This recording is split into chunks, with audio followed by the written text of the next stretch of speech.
tell us, you collaborate with Shanghai Media and a ton of other media organizations across the world. Exactly. Cosmo Times is a very funny and exciting show that collaborates with, I think, Australia, China, and Shanghai, also New York, and different big cities in the world. And each episode we discuss one same topic, but see how different in different cities. So how did you come across Flappers, and why did you decide to interview us today? Yes, because this time we're going to introduce the great nightlife in different cities. Oh. And I think in LA, the comedy clubs are one of the best and most legendary thing to enjoy at night in LA. So I think Flapper Club is one of the best. Excellent. Well, I'm Barbara Holliday. This is my partner Dave Reines, and we started Flappers from scratch about 5 years ago. So how did you have the idea to start a funny club like this? Gosh, where did it start? Well, we're both performers. I'm a comedian, and Barb does sketch comedy, and he's also a comedian. And we were living in LA and doing comedy shows around town. We kind of had to move the shows based on different venues, so it was a year here and then a year there. We got kind of old, and we decided that we would try to figure out a way to open a comedy club. And so I was thinking something small, you know, 30, 40 seats. Barb was thinking bigger. Something big. Something big. Yes. So how did you two finally have the idea to start this place? Well, we got lucky, actually, I'll have to say. We were producing shows around town, as David said, and out of nowhere, a real estate agent actually sent us an email with a big marquee on it, and it was sort of asking us if we would be interested in running this club in Somebody the Inland Empire area. had built a third of a comedy club and run out of money. And so somehow this real estate person found our website and it looked like we had money. She thought that we would be able to come in and rescue it.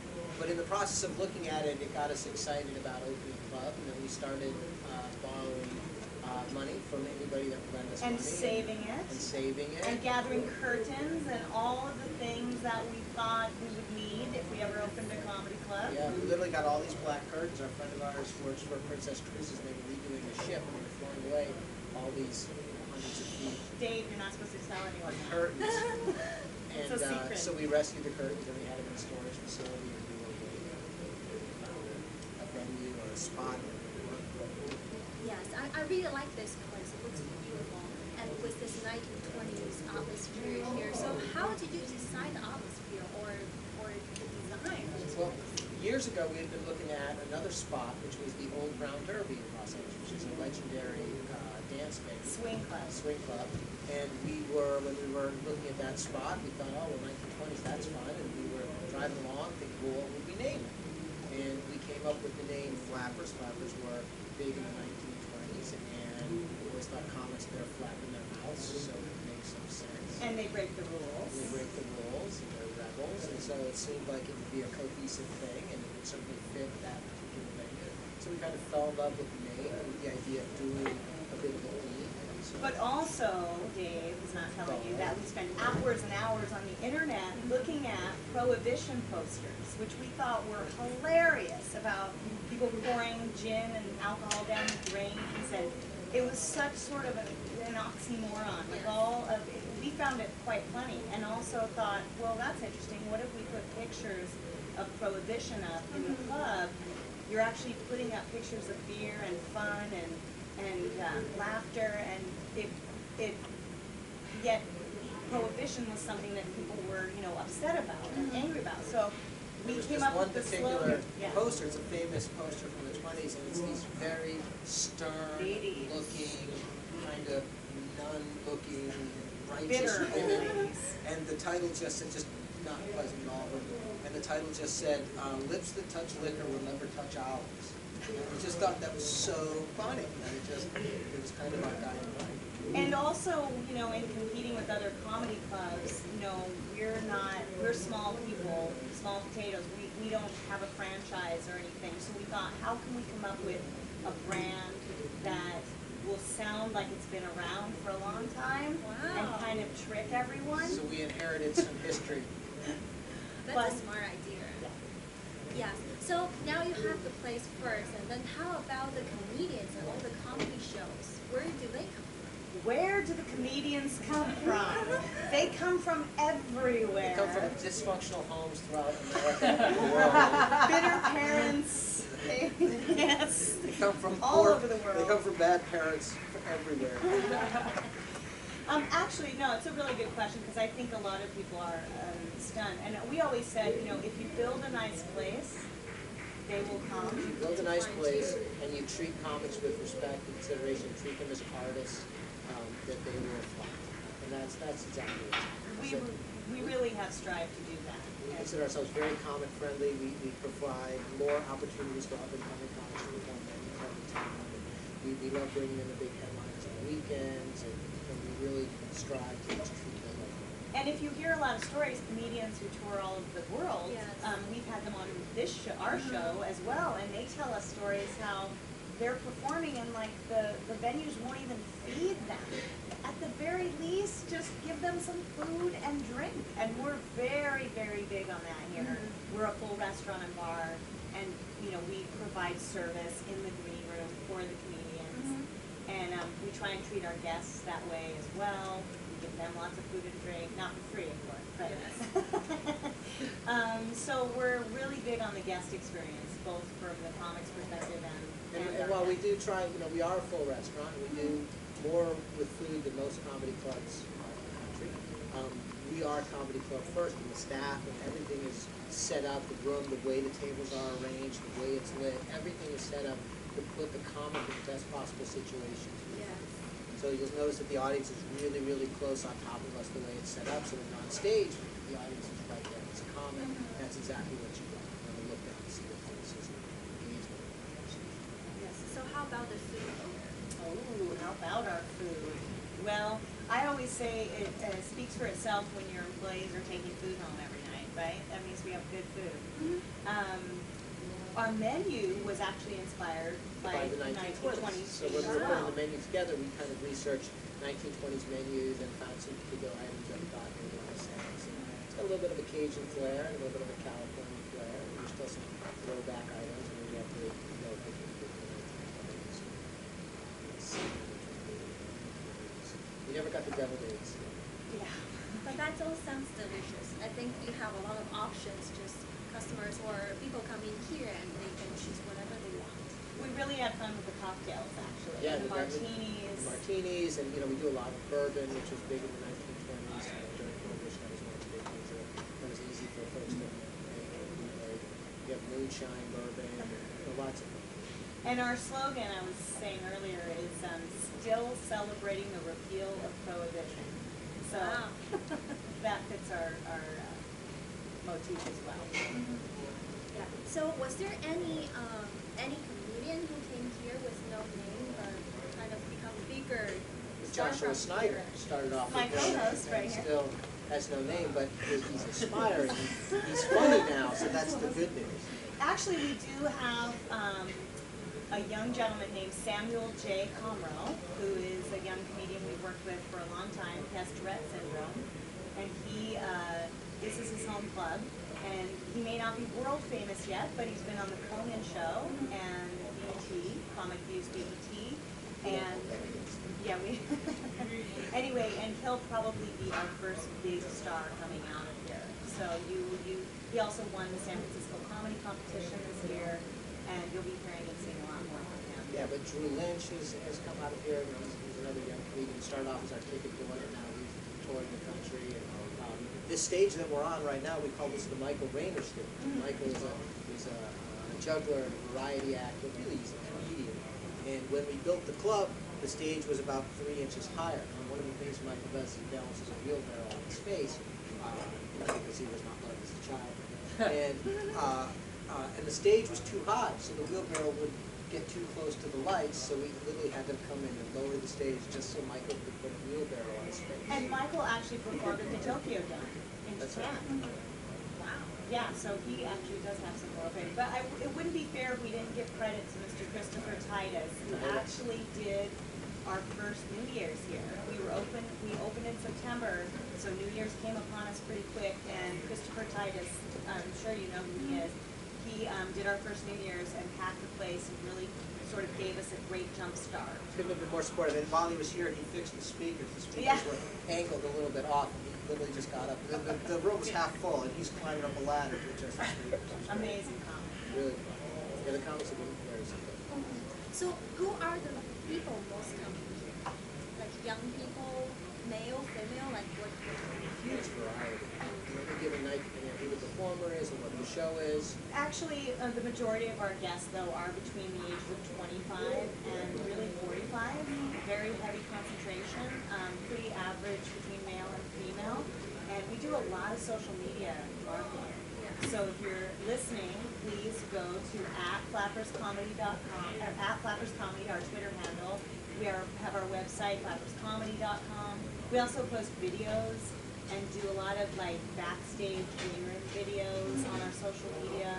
And I think that's brought a lot of attention. We put a lot of pictures of our food. And keeping in the 1920s theme, we also send out carrier pigeons with coupons to specific buildings in the LA area. Right. So what kind of comedy show do you mostly do here? Funny ones. Funny ones. Yes. Of course. Right. We strive. Well, we do a classic comedy show, so which is on the weekends. There's an MC, there's an opener, a feature, and a headliner. So it's a more comic show with a headliner normally doing 45 minutes, which in Los Angeles you don't get to see much because a lot of the Hollywood clubs it's one comic after another doing short sets. So this gives you the opportunity to really get to know a headliner and really just experience, being able to see A lot of comedians will say that we're like a comedy club that's not in Los Angeles. Like if you went anywhere else in the United States, we do those kind of shows. Right, and we have free parking, so that's totally not Los Angeles. And great food at a And great comedy food, club, doesn't which is make any also sense. very unusual. Not just chicken fingers and fried stuff. We don't even, I always say we don't even fry anything except our French fries because that would be weird if we didn't.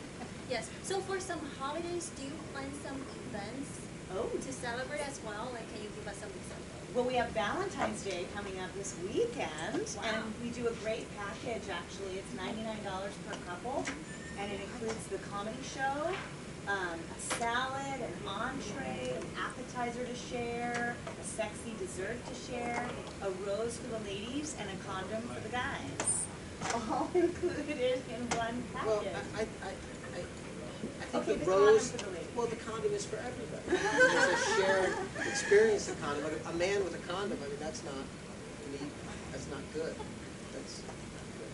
So we're always doing giver packages for the holidays, and we've got after that St. Patty's Day, Cinco de Mayo.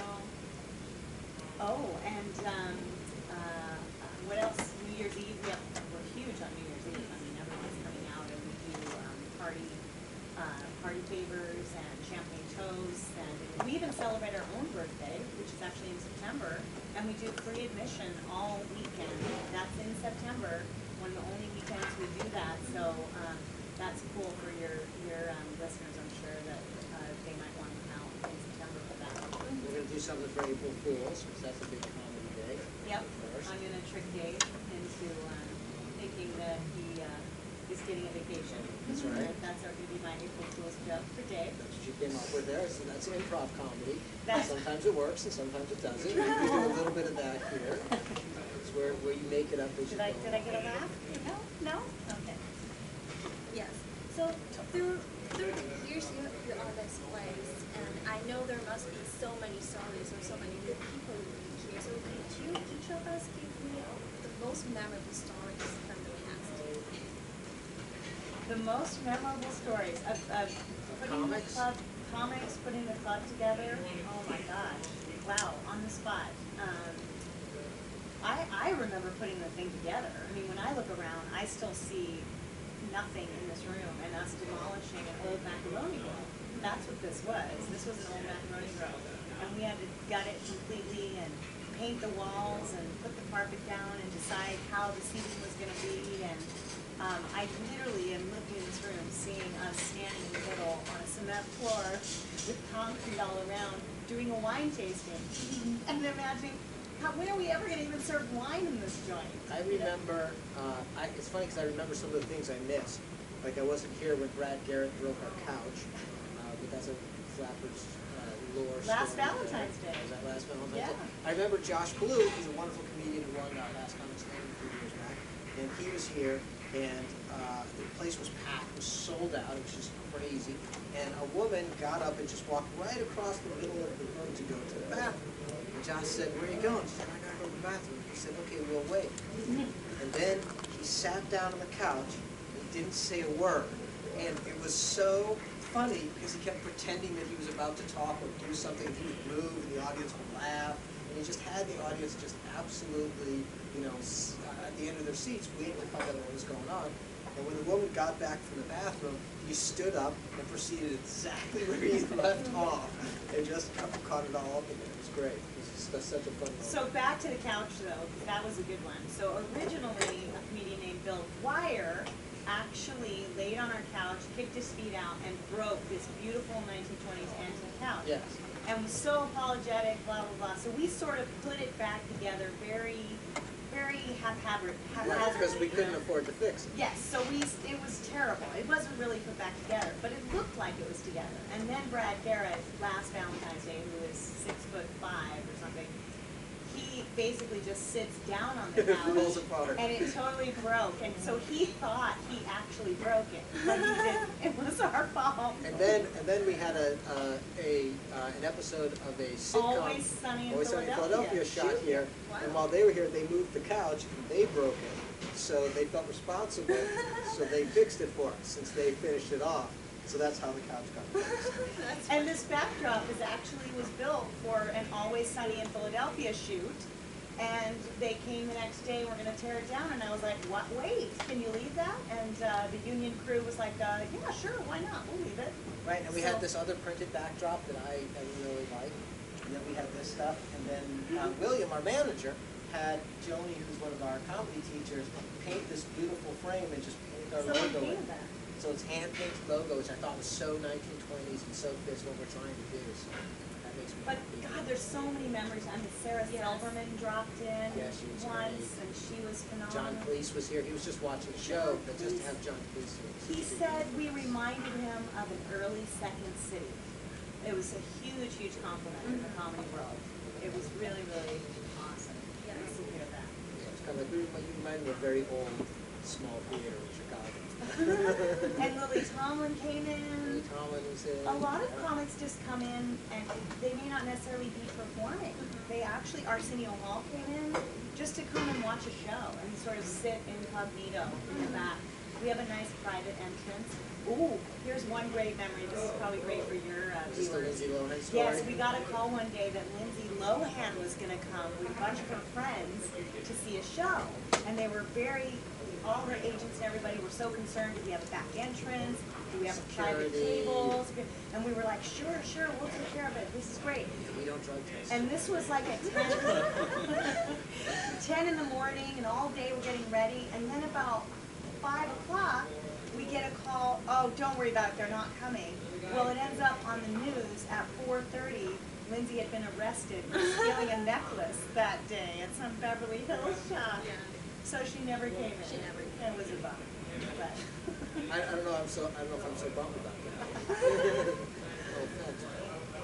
Great. So for the audiences who haven't been here yet, so could you please briefly introduce, like, do you have shows every day, and how long is it? Just give us a little idea about the shows. well, we have 2 locations, one in Burbank and one in Claremont. So in Burbank, we're open 7 days a week, and we have shows every single night. We're pretty much open from about 5 p.m. till 2 a.m. And on a Saturday, we actually do 7 shows a night in Burbank. 7 shows. 7 shows. Most nights in our main room, we have 2 shows at 8 o'clock and 10 o'clock. And then we have our smaller room, which is our Yuhu room, so if you want some up and coming and more kind of experimental comics, that's a great space for that. And we do shows there at 7:30 and 9:30, and then we have an 11:30 show on the weekdays. Barbara can tell you about our kids show. Yeah. We do our family-friendly show. which This is something that no other comedy club does.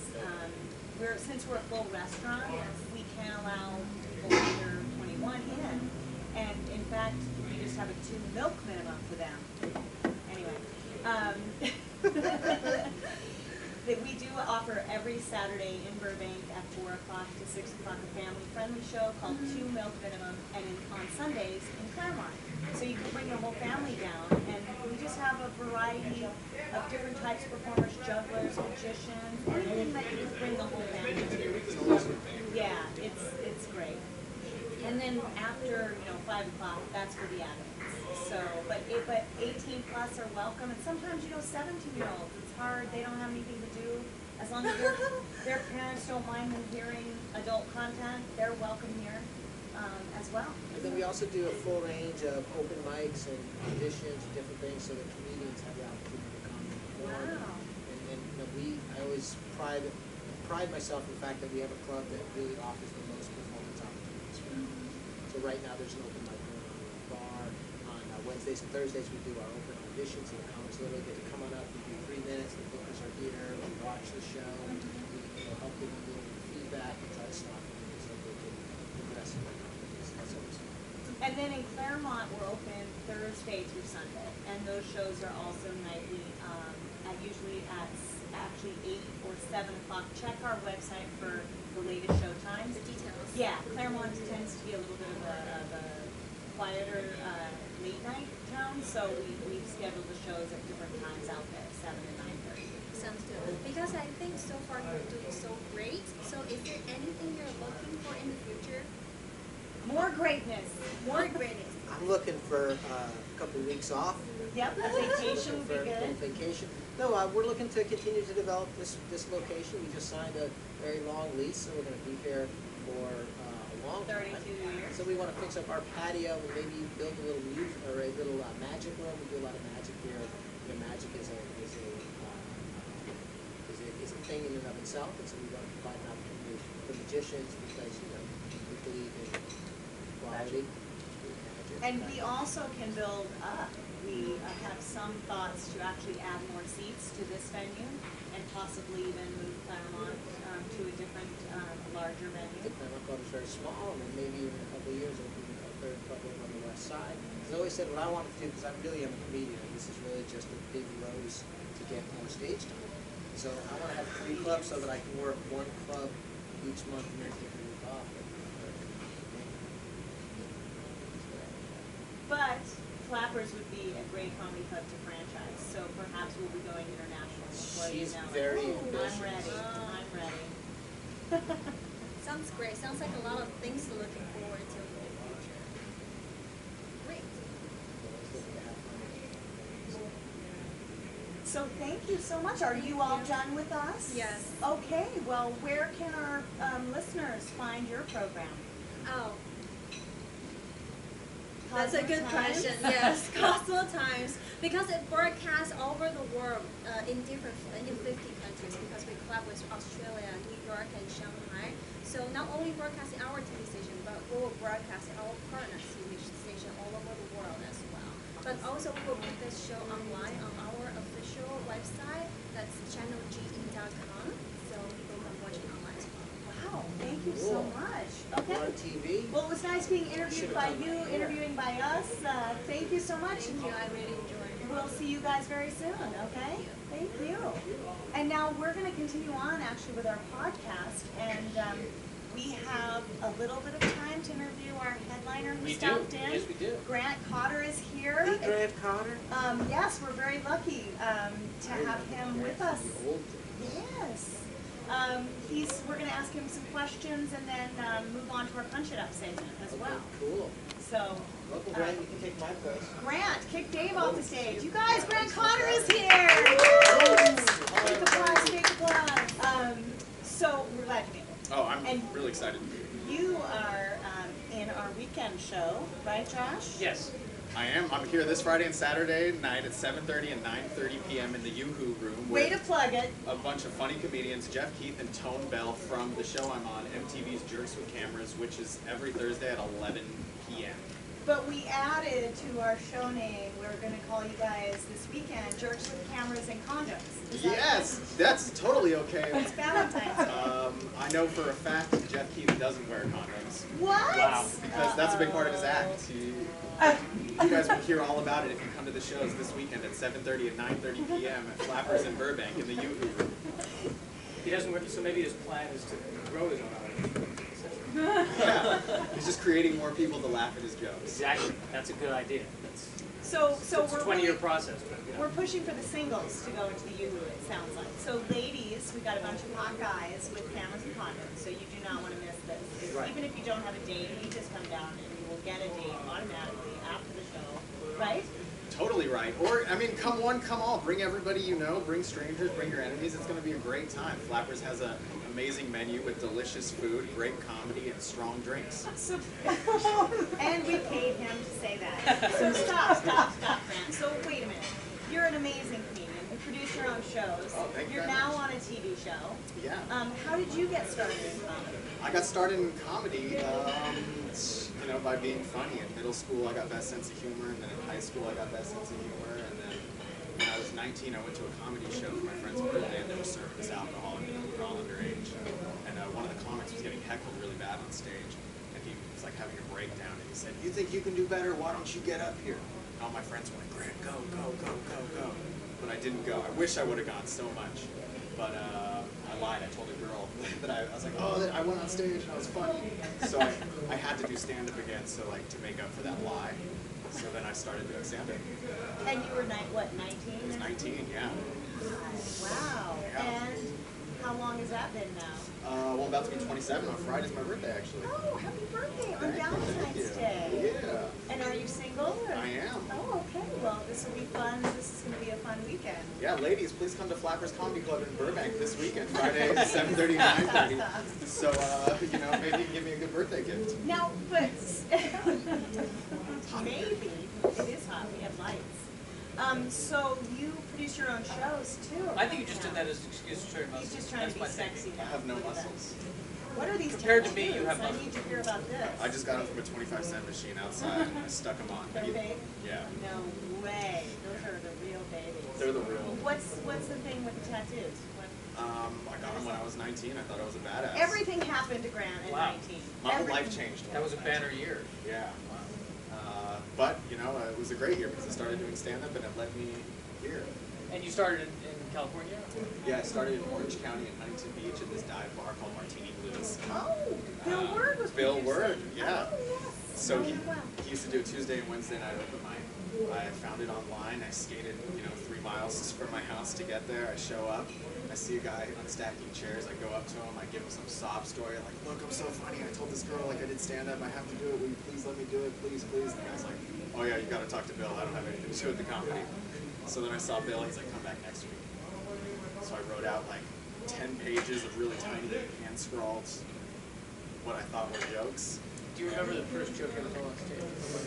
I don't remember it. I have it on film, but it's so painful to watch. It's so painful. Give us a little take. You remember a little of it? I don't even remember. I remember it was something about like, I was like really, I just talked a lot. I was like, oh, and then the guy was recycling cans and it was a UFO and then Jesus came out and it was like blah, blah, blah, blah, blah. Which is much like what I do now. But How would you describe your comedy to our listeners? I would describe my comedy as fast and crazy. And sometimes I do characters and sometimes I talk a lot of trash to the crowd, but like nicely. Nice trash. Yeah, like respectful trash. Respectful trash. And I've seen you perform in front of. I think I saw you do a show once where there was like an 80-year-old in the front, and you were making her laugh, with everything else. I mean, you're really good at.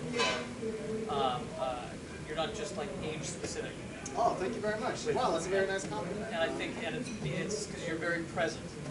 I always like that you're always hyper aware of what's going on. So instead of just coming out and doing your set, these are my jokes. Oh yeah. I try to I try to incorporate everything. I like being aware, making the audience a part of the show. It's a lot of fun. How did you learn this? And what is your process? Like, do you go home every night and write out all the jokes? Do you record yourself, listen to yourself, or how do you achieve this? It started that way. I would film every set that I did, and I'd record every set that I did, and I would write out every joke, and I would cut out all the extra words to make the joke a little tighter. And then as I got a little better, I kind of learned how to do it more in my own head than doing it on paper. And it's, my my process is just to have fun. I always just want to have fun. How did you end up getting on the show with all your good buddies? Oh wow, it's actually a dream come true. They found one of my videos on YouTube, and they called me in, and it's just kind of like a regular audition. You see, as I'm walking in, two comics I knew were walking out. Audition's always very tense and awkward, and you had to spiel for them. They asked me to do some homework and go record some pranks on my own. So I went down to Hollywood Boulevard and pretended to be a magician and just waste people's time on the street. So I had like one girl for 45 minutes, like doing this magic trick. Like, no, just wait. Like take these cards and then add it to Facebook. Now post a picture of me on your Twitter. All this stuff, and then at the very end, I was like, ta-da! I don't know magic. She was really pissed off. But the producers liked that tape, and they called me in. I got the show. Wow, YouTube has amazing power. It really does. What was the video on YouTube that they saw? Was it just a regular stand-up video? Yeah, just a regular stand-up video of me. One of my more popular ones that had a couple 100,000 views on it. So On your own channel? no, it was on a different Comedy Club's channel. You can mention it. It's okay. Laugh Factory. Yeah. Anyway, yeah, they do great little videos. Yeah, and I was really, first I was excited to get on one of those. Right. Well, so did you get? It's very interesting to find out like how your video ends up in different places. Like, did you know that video was up there? Did you point people to that video? Or? Yes and no. I think that it was on my website. I had a link to it, but no, I think they were just creeping stand-up comedy videos on YouTube, and I had a very funny thumbnail, making a weird face, and they probably clicked it. Well, all of you on the show, it's Jeff Keith. It's Jeff Keith, Tom Bell, Grant Cotter, and Justin Hires and Amir K. We're all stand-ups. But there's also some other funny people on the show. Dante Spencer, Kara Lewis, Danielle Hawkins, Suzanne Lee, and they come from an improv background. But we're really stand-up show. I haven't actually seen it yet. Have you, Josh? I haven't either. Well, let's lie. Cut this part out and Okay, tell the wait. audience that you've seen it. I saw the episodes multiple times. Very good. But I mean, I can guess from the title that and what you just told us that it's obviously pranks. So, but should we be aware of you guys now? Like, are we going to be out in Burbank and you're going to just appear on top of us? I'm wondering if this whole Shit, situation or was a what? prank. Yeah, is this a prank right now? I don't know. Am I getting pranked or am I pranking you Well, guys? yes, you are. You are. You know, Can't you say. never The know. possibility exists that you He could signed be it on his pranking letter. someone who is in turn, like from another prank show pranking you, because I feel like Are they nice pranks or mean pranks? They're in good fun. They're nice. They're cable TV pranks. They're nothing that is going to offend anybody or really get everybody that angry. it's not F-word caliber pranks. Am I but giving away my shit. age if I actually mention Candid Camera? Do you guys know? No, I totally remember it. I love that show. God, it was the best show. So amazing. Yeah, and people had no friggin' idea. We were like candid camera with a lot of Red Bull. Oh. Yeah, with like great an analogy. Urban Outfitters feel. Has there ever been a situation yet where someone has gotten really, really pissed off? Oh yeah, my goal every time I went out to meet people on the streets was to get punched in the face. And if you want to find out if I do, watch Jerks with Cameras Thursdays at 11 on MTV. There's a lot of times when people got in my face and got real aggressive, and I had a great time. People would chase me. The older people kind of got more pissed off. We would try to prank a certain type of people, the type of person that would be on MTV. But I was like kind of skewed and try to get older people because they're the ones that really just get pissed off with you. And you can push them over real easy too. yeah, well, not that old. I try to be respectful of that all old. right. But maybe like 40 and up are really funny because they're just like, "You punk kid, get out of here." Did he say that was old? I'm just Older. Uh-huh. I'm on my way to being 40. Wow, cougar. I'm a You are. Oh. How fun. I mean, this is so exciting. Only in LA, you get discovered literally. I mean, it's such a different day and age. Everyone asks what the secret is, to getting on TV. And I always say, put good content out there. And that's what you did, Grant. And that's good for you. It's so true. Create your own content, put it out on the internet, make your own shows, get your Yep. friends to come out and see you. You really got to just chug along and do everything on your own. And, if you work hard, good things happen. Yeah, what do you say to those comics? You know, we hear this a lot, like, well, I don't want to bring anybody to my show. And we're like, why are you even performing? Yeah, I mean, I think that's kind of retarded. You got to bring your friends. Like, I think your comedy career kind of goes through phases. Like, maybe your first year, you bring all your friends to all your shows, and they come and they're excited, and they're like, oh, you're doing stand-up, that's so cool. Then the second year, they're like, hey, are you still telling those same jokes? Like, we're not going to come to your shows anymore. And then you just got to keep hustling and grinding and doing other shows and passing out tickets and barking and doing everything you can. Because if you get people to come see you, they like you, they're your friends, and they'll laugh at your jokes.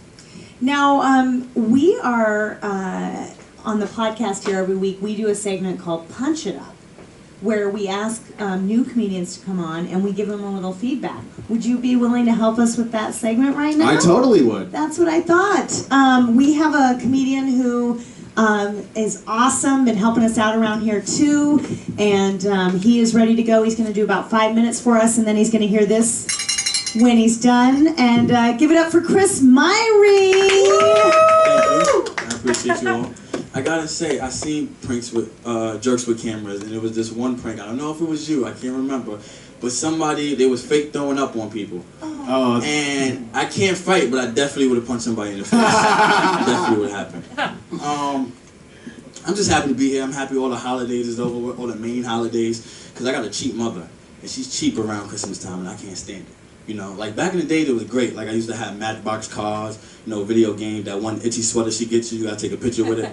But nowadays, it's not like that. Like I go under the tree, I'm like, Mom, there's no presents for me under the tree. Like, where are my presents? She's like, boy, I gave you life. I'm like, but you gave me that last year. I don't know. You can have it back, by the way, this Christmas is going. I don't like it. But I love my mother. God love your mother.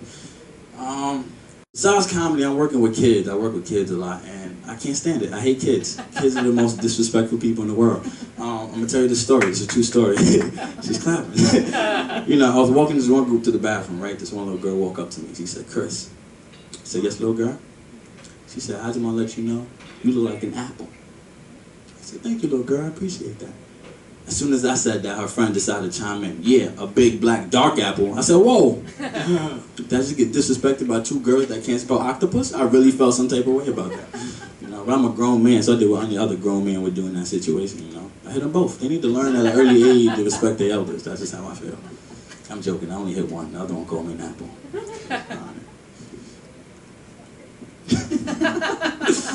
I'm just enjoying life, man. I'm at school right now. I really want to go to graduate school, man. I think I'm going to go to the University of Phoenix online.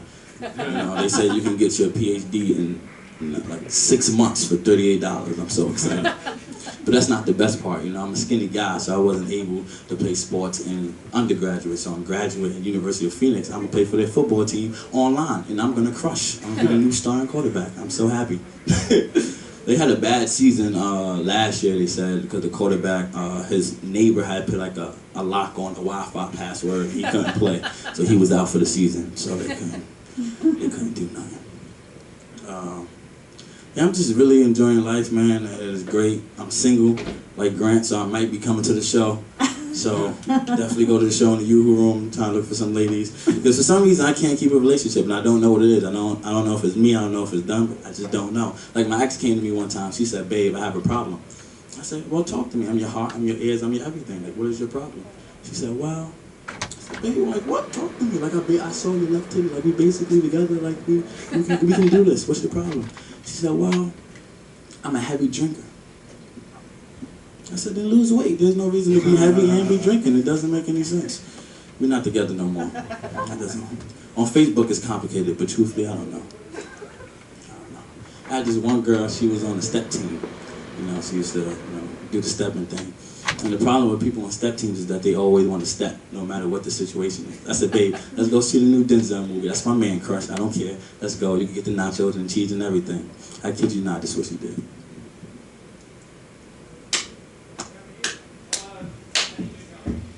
And she just walked out the house. Like, she never answered the question. I don't know if we together still. I don't know.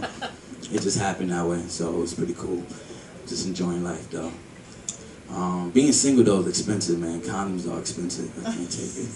Can't take it. Like sometimes guys don't always have protection on them, so they go to the store, you know, go to Chevron. Like, excuse me, sir, how much for those box of condoms over there on the wall? The guy's like $4. Like $4. I'm just gonna have the kid. I can't afford no $4 right now. I just bought a flapper burger. I can't do that. Oh. Two flappers, man. Yeah, I'm from New York, man. I'm from the Bronx, man. Growing up in the Bronx is dangerous, so you gotta keep around. No, I can't fight, so I keep around me like a lot of gangsters and a lot of thug people. But the problem with hanging out with gangsters is that you can't do non-gangster activities with them. Like I take my gangster friends to the movies and they want to yell at the movie screen. You know, they're like, don't go in there, you gonna die. The last girl went in there, her head got cut off and you're always spoiling, you're scraping up your denim jeans. Don't go in there, you gonna die. I'm like, man, what are you doing? Keep it down. This is Finding Nemo. I don't know what you're talking about. I can't take you anywhere. It's ridiculous. How much time? 1 minute? Okay. I go out to eat a lot, right? And I went out to Chili's. And I went with my thug friends, my gangster friends. And the lady comes and asks for a drink. She's like, you know, what do you want? I said, I get a Pepsi, please. She said, no problem. She comes back, and my Pepsi has a bendy straw in it. I don't like bendy straws. As a grown man, there's just something about bendy straws I don't like. I said, excuse me, man, can you go back and give me a straight straw? She said, well, are you allergic? I'm like, are you trying to be funny? Can you just go back and give me a straight straw? She said, no problem. She comes back like 12 seconds later. My straw is straight. I said, thank you, ma'am. I appreciate it. As I go to sip, I'm like, something's not right. Look at my gangster friend. I said, something not right. They act all gangster. What's going on, son? You need us to poppy? What's going on? I'm like, please relax. This is Chili's, not Applebee's. Learn how to be professional. And I lift my straw up, and my bendy straw is upside down in my Pepsi. She just tricked me. I was so upset. I was like, I don't need this. I'm about to be a doctor in 6 months. I don't need this. I'm Chris Myrie. Thank you. All right. Woo! Cowbell. More cowbell. More cowbell. Thanks, Chris. That was great. I gotta commend you because doing a 5-minute set in front of 4 people is very, very difficult. But you were great, and I couldn't do it. So, cheers to you. Yeah. That's awesome. The opening was so present, and the way you were just talking to us. I strive for comedians just to be in the moment, and you just totally did that. So that's huge kudos for that. And you have a good likability. You come to stage, and I was like, oh, I like this guy. Like, I could go smoke weed with this guy somewhere. Or I go or drink soda with him somewhere. I mean, he's a nice guy. And I love your voice. Your like Bronx kind of accent or drawl. I wouldn't know what to call it, but very good. I do have one suggestion on that. Mm-hmm. I always say this, you know, if the audience can't hear what you're saying, then, you know, they can't laugh. So that's my only, was one of my notes actually, watch your diction a little bit, like you slur, you talk so fast sometimes that you kind of slurred a little bit, and so I couldn't hear everything and I wanted to.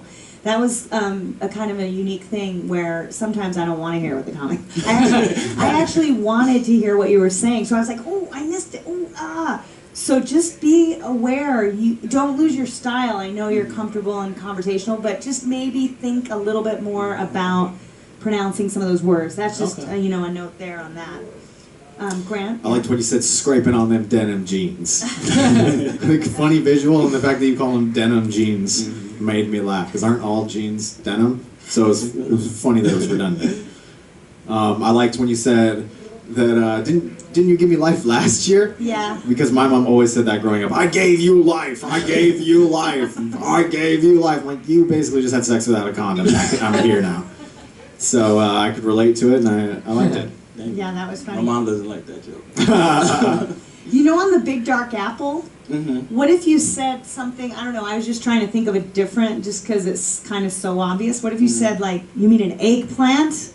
Or, you know, what's a big dark apple that's not an apple? You know, it just felt like it needed something else more? there. Yeah. Like, it was just so obvious you're a big dark apple, but maybe a big dark, you guys know where I'm saying with this? Yeah, like, yeah, big dark eggplant. I mean, you're not that shape. No, it just felt like it needed a different word there. So that was plum? my eggplant I had. Yeah, plum. I'm a big plum.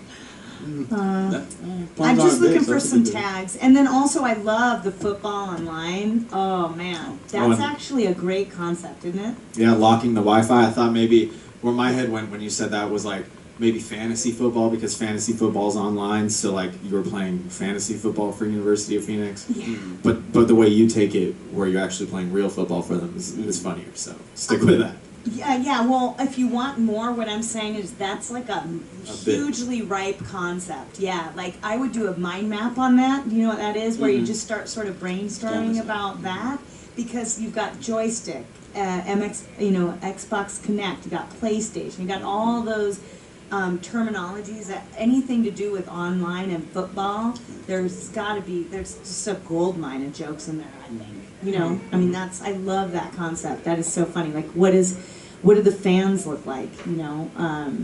Yeah, internet fans, the same type of people that comment on YouTube videos. The people just sitting behind their computer, drinking Mountain Dew Code Red, eating Cheetos. Like, what kind of athlete is getting hydrated with Mountain Dew?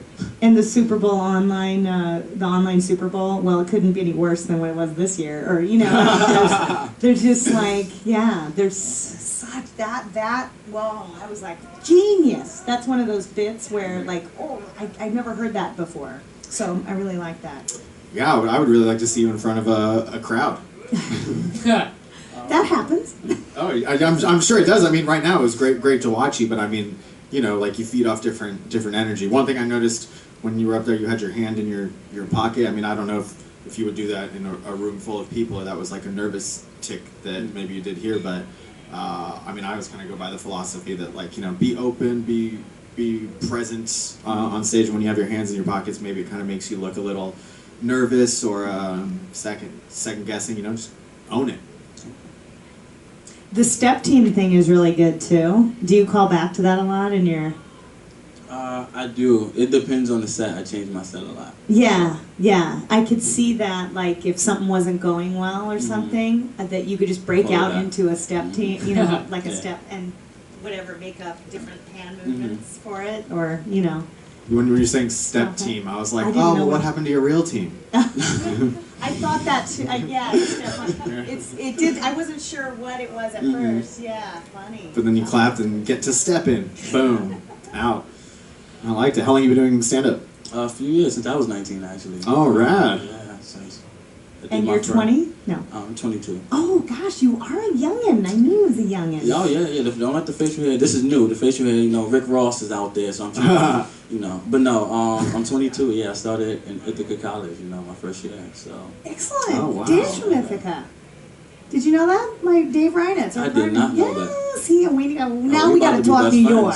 Here we go. Don't start. It's going to come back to me.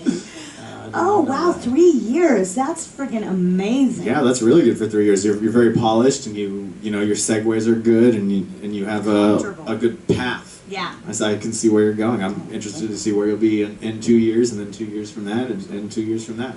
Stick with Flappers enough, I'm interested to see where you'll be in 6 years. And point one. Don't get mathematical on us right now. Schneider, what do you have? I love that Finding Nemo joke. I don't know. That's a great turn on that one. And I what I like is that I feel like you're up there just kind of being funny instead of telling jokes, and just kind of you're just kind of being you, which is great. Definitely on the right track. With the fact that you hate kids, I just wonder if there aren't other examples beyond when she called you an apple that are even more annoying that kids, in your experience working with kids.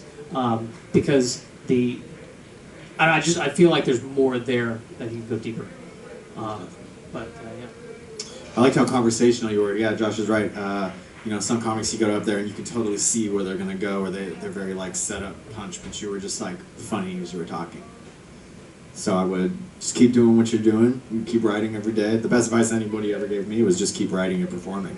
And it sounds kind of dumb, but that's exactly what it is. Just write every day and get on stage as much as you possibly can. And if you keep, working here at Flappers, they'll hook you up with stage time, and they'll keep. I don't know if Bob ever remembers meeting me. I met Bob last year at APCA. I did APCA last year. Oh my God, he's bringing back my college agent. Is that where I met you? It's very possible. Holy crap. Because I do meet a lot of students out there. I don't mean to. But I was performing though. Oh, you were? Yeah, but I didn't see you perform. No. I knew about Flappers from Sean Felipe, who was a great friend of mine. Oh, We have a show March 1st. Go I ahead, forgot where plug it it, is. plug away. I think it's in Pasadena, I believe. Sorry, Sean, if you're not in Pasadena. At that other club, the other club? Yes. Okay, yeah. It's fine, the Ice House, it's fine. You plug that. Oh, cool, so you had a NACA showcase? APCA. APCA showcase. Yeah. Oh, okay. APCA, that's my pockets. I'm by myself. I can't Oh, do that. okay. Well, we'll talk about that, actually. We can talk about that off the air. Wow, well, great initiative. And are you doing other things out here? Are you pursuing acting as well? No, I mean, people say shit. I'm not really into it. I commend you for doing it. I'm not really into like acting. Like if it happened, like if somebody saw like a stand-up video and was like, "Hey, come in," and right, like this lucky guy, and right? do magic tricks. I'm like, I do it. I know a couple card tricks, you know, but this is not something I'm looking at. But I'm still in school. This is my last semester, so finishing up Smart a double guy. major. Yeah. What's your major? Television and film, and then recreation management, which is kids. Oh, that's what I was going to say. What is recreation management? Yeah, it's kind of like executive Babysitting? directors. It could be, but it's more kind of behind the scenes stuff and managing those kind of like programs with you. Oh, let's hope you don't have to do that. I mean, I like the behind the scenes stuff, but I think I've been working with kids on the forefront for so long since I was actually a teen that I'm just like, shut up. That's crazy. I didn't know Let's make University of fun of Phoenix them. had a program with children. Well, no, I'm doing business admin at University of Phoenix. Oh, wow. Yeah. God, wish I this was guy doing studies a lot. I know, I agree. When do you find time to write? In my head and Facebook. Every time I'm on Facebook, I try to post something funny before I close the app. So. And what's your Twitter? At Brother Chris. It's not Chris Myrie because I do apply to real jobs, so I don't want them finding me. And because I talk some mess, so. That could work against you. Yeah, you know, so. So, for the sake of this podcast, his name is Chris Myrie. Myrie. Okay, Yes. that's That's that's fine. already That's the good fake name. podcast. If they found a podcast, they was looking too deep. So it was You don't probably want the job something- anyway. Yeah, I don't want it. If it's, I did a good podcast. I think it's nothing. All right. It's up to kids if I'm kids. But hey, you were funny, so if Yeah. an employer did hear this podcast, they'd be like, Hire this He's guy. got a great sense of humor. He's hired. Well, thank you, Chris, for joining us. Thank you for That was so having me. I appreciate awesome. I hope you had fun. I did. And they can come see you at Flappers. Yes. And I have free condoms for you. There. Oh, I know yes, you let's said do they it. were expensive. Let's I'll do take it. care of you this I weekend. appreciate you. I was about to have a kid. Thank Or you could I- have a rose if you wanted, but I think No, I'll take the condom. That's what I thought. definitely take All right, Thank you. thanks, Chris. Awesome. Wow, Grant, what? I mean, we threw you in the fire there, but thank you so much for helping out. Hey, I like being in the fire. Isn't that a fun segment? I always wish someone would have given me more advice when I was. Oh yeah, that was Coming super up. fun. You know, not to mention a different club, but I remember auditioning for you and Dave at the Ice House years and years ago for the Yes. Uncle Clyde's contest. You said no to me, but We did. well, I was I was like You 20 said years old. no. I wasn't that funny. I was probably kind of raunchy, but it made me work harder. It really did. And then I went back and I auditioned like a year later, and you guys said yes, and I got in the contest. And then maybe I didn't make it to the end, but it made me work hard. Yeah, we've always tried to be honest, and I think everyone gets so excited, when they start and they want bigger things, and Oh, they yeah. wanna, you just want to be at the end, but we learned that comedy's a journey, right? It totally is. I mean, I wasn't upset or anything then. It just made me like, you guys were very nice. You gave me good advice. You said keep getting on stage, keep performing, and that's exactly what I did. And now you're famous, and you're a jerk. I'm not famous. You're a jerk with camera. I am a jerk with a camera. But I think the best part about being on TV is getting to, fuel your stand-up career. I didn't want to act ever. I just wanted to do stand-up. But, opportunities come and you can't say no. So then someone will come to you and be like, I want you in a sitcom. You're not going to be like, nah, I just want to do stand-up. This is good. You're not going to turn down that money. You can be like, okay. Well, tell us, tell us your website, and do you have a podcast or anywhere else that our listeners can find you and see you? Yes, I have a website, grantcotter.com, C-O-T-T-E-R. You can follow me on Twitter, at Grant Cotter. I'm on Jerks with Cameras on MTV. I'm on this other show on MTV called Retromania. It's like a green screen kind of flashback show. And I have new episodes of a show called Mystery Diners coming out on the Food Network, which is like it's not a funny show, but I'm on it. So if you want to watch it, You can. Fantastic. And please come down and see Grant this weekend and the other jerks with cameras and condoms in our Yoo-Hoo room. Please do. Yoo-Hoo room is one of my favorite rooms to perform in LA because it's intimate. The laughs just billow in there. You're right there with the crowd, and it's great. Flappers is the best club. Oh, it's like we paid him. Crazy, crazy. Well, thanks again for joining us today. We're Thanks so so much for happy to having me. have you. And in Claremont this weekend, we have Lou Santini from the Countdown, and a great show out there, also with a great Valentine's Day package. Mm-hmm. Roses and condoms out there for everyone as well. Roses and condoms, oh my. Woo! And don't forget, please download our Flap app. If you didn't know, we do celebrity alerts, and the app is free for iTunes and Android. Any phone. We're not, we don't single anyone out. So. And hey, coming a little later in the month, on the 23rd, we have Fred Stoller's Frivolous Lawsuit fundraiser. Good idea. I saw that. And who's that hosted by? Fred Willard. That's awesome. And also featuring Tom Wilson, a.k.a. Biff from Back to the Future, will be on the show, as along with, I think, Brody Stevens. We're going to get Rick Shapiro. A lot of good names. And we're donating 100% of the door to fight legal fees for Fred Stoller. And if you don't know who Fred Stoller is, he was a writer on Seinfeld, a character actor, great guy. And he's actually being sued by the real life Kramer for some comments that were made in It's practically his an book. episode of Seinfeld that's happening in real life. Pretty much. So come out and support that. Actually, we've already sold a ton of tickets, and it's really for a good cause and great talent there. So Right. Whitney Cummings tomorrow, 8 p.m., and Doug Benson's filming his podcast here on the 27th, Thursday, 8 p.m. so much. Thanks for joining us for another episode of the Flapcast.